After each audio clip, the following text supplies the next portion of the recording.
Welcome to C19I app. This app is created by Margela, meaning Mark Russell and Angela. Before we proceed to open this app, let's take a look about this app. This app is intended for people who are interested in latest information about COVID-19 in the Philippines.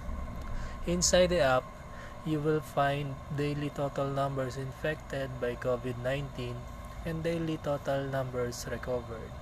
This app will also display the areas where the most affected by this pandemic and protective measures to prevent and being aware of it. When we open the app, we will see three icons: updates, tracker, and P measures. Let's open first the updates.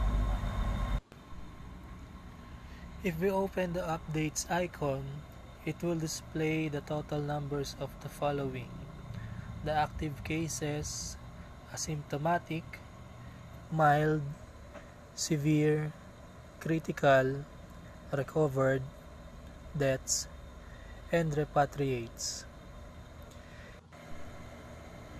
Inside this icon will also gives information of what action done by the government to fight this pandemic. Now, let's open the tracker icon.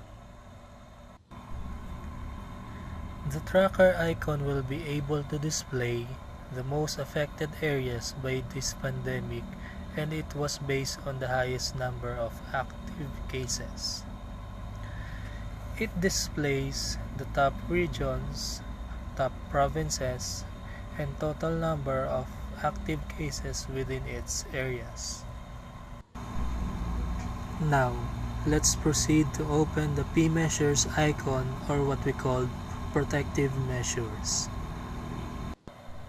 The P measure icon displays the protective measures to prevent being infected by the virus.